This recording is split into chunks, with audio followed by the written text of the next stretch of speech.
Hello friend, welcome to my YouTube channel. कैसे हैं आप सब? आई होप आप सब अच्छे होंगे। आज हमारा तीसरा लेसन प्लान है। चलिए देखते हैं। सबसे पहले आप विद्यालय का नाम लिखेंगे। जिस विद्यालय में आप टीचिंग कर रहे हों उस विद्यालय का नाम लिखेंगे। फिर अपना नाम लिखेंगे, डेट लिखेंगे, जिस डेट को आप या टॉपिक पढ़ाएंगे जो बनाए रहेंगे उस डेट को लिखेंगे। कक्षा लिखेंगे, किस क्लास का बनाए हैं उस क्लास का लिखेंगे। क्लास लिखेंगे, अवधि, विषय आपका जो भी विषय हो उसको लिखेंगे। फिर प्रकरण लिखेंगे, आपको जिस टॉपिक के बना रहे हो उस टॉपिक का नाम लिखेंगे प्रकरण में। फिर सामान्य उद्देश्य आ जाइए। सामान्य उद्देश्य में हमने 10 सामान्य उद्देश्य लिखा है, 10 पॉइंट लिखा है। आप अपने अकॉर्डिंग लिख लीजिएगा, जितना लिखना हो आप अपने अकॉर्डिंग लिख लेंगे। पहला है सामान्य उद्देश्य, छात्रों में जीव विज्ञान विषय के प्रति रुचि उत्पन्न करना।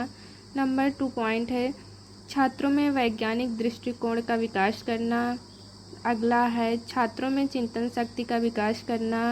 4 पॉइंट है छात्रों में तर्क शक्ति का विकास करना। 5वां है छात्रों को जीव विज्ञान की उपयोगिता के विषय में जानकारी प्रदान करना। अगला है छात्रों को वैज्ञानिक प्रशिक्षण प्रदान करना। 7वां है छात्रों की अवलोकन क्षमता को विकसित करना।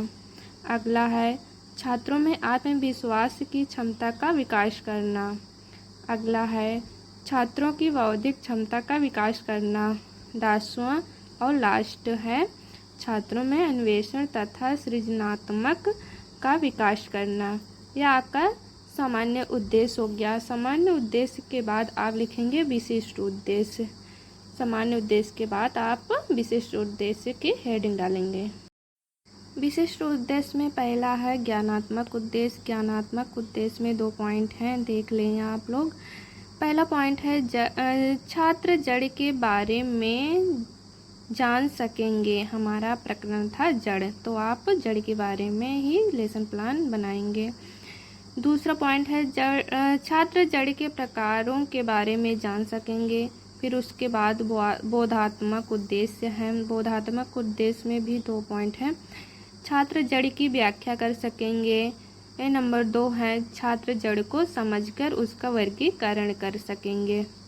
नंबर 3 है क्रियात्मक उद्देश्य। क्रियात्मक उद्देश्य में आप लोग देख लें, छात्र जड़ से संबंधित जानकारी का जीवन में प्रयोग कर सकेंगे। अगला है छात्र जड़ के प्रकारों का प्रयोग सिद्ध करने का कौशल प्राप्त कर सकेंगे।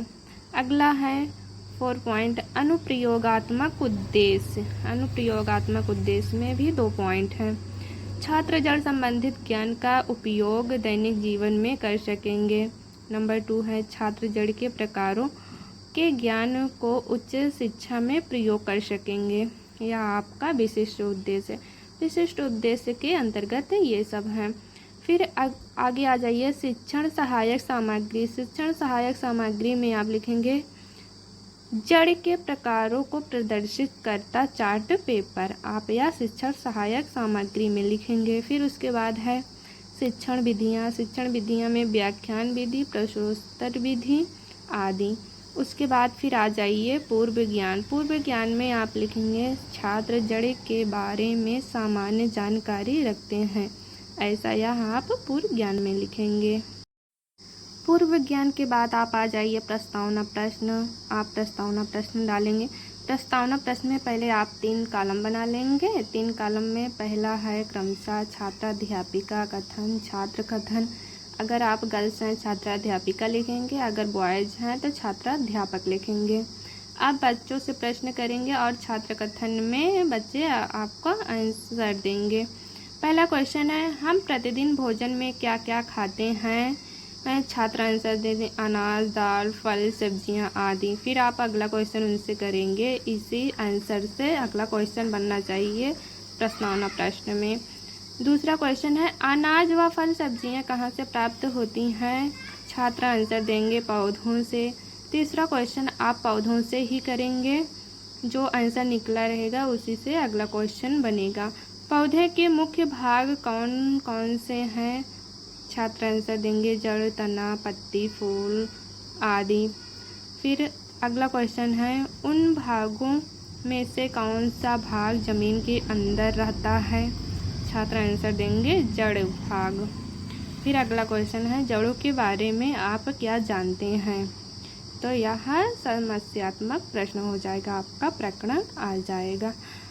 उसके बाद आप प्रस्तावना प्रश्न के बाद उद्देश्य कथन लिखेंगे। उद्देश्य कथन में क्या है?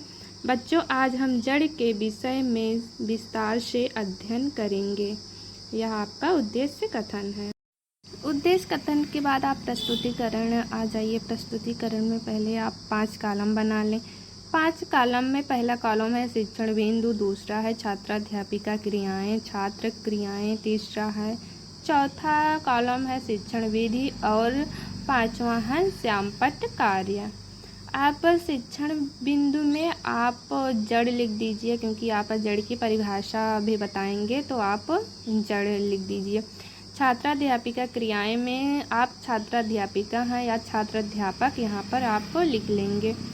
पहले आप व्याख्या करेंगे। मैं छात्राध्यापिका क्रियाएं में जमीन के अंदर रहने वाला पौधे का भाग जड़ कहलाता है। यह जल एवं खनिज लवणों को अवशोषित करते हैं। जड़ें पौधों को स्थिरता प्रदान करती है। यह मृदा के कणों को जकड़े रहने का कार्य करती है। कुछ पौधे की जड़ें छोटी होती हैं तथा कुछ पौधे की जड़ें जल की गहराई के साथ गहरी होती हैं।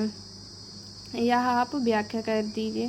छात्र क्रियाएं में छात्र ध्यान पूर्वक सुनेंगे। शिक्षण विधि व्याख्यान विधि हो जाएगी।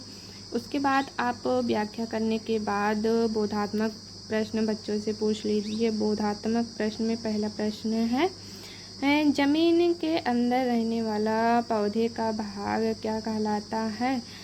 छात्र आंसर देंगे जड़। शिक्षण विधि में प्रश्नोत्तर विधि हो जाएगी। श्यामपट्ट में आप जो भी इम्पोर्टेंट हो आप श्यामपट्ट अपना कार्य करें। दूसरा बोधात्मक प्रश्न है, जड़ जल के साथ और क्या अवशोषित करता है? छात्र आंसर देंगे जल, खनिज और लवण। फिर आप दूसरी व्याख्या करेंगे। जड़ के प्रकार शिक्षण बिंदु में लिखेंगे। जड़ 2 प्रकार के होते हैं, मूसला जड़, अपस्थानिक जड़। यहाँ आप लिखेंगे।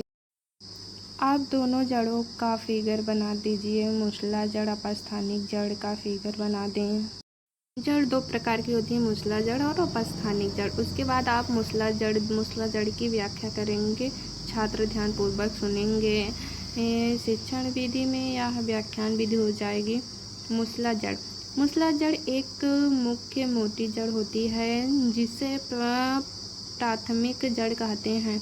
मुख्य जड़ से अनेक पतली शाखाएं निकलती हैं जिन्हें द्वितीय जड़ कहते हैं। इनमें पुनः निकलने वाली शाखाओं को तृतीयक जड़ें कहते हैं। मूसला जड़ जमीन के गहराई तक जाती है और मिट्टी में फैलकर पौधे को मजबूती से स्थिर रखती है। जैसे उदाहरण में लिख लीजिए चना, मटर, सेम। अब दूसरी व्याख्या आप करेंगे अपस्थानिक जड़।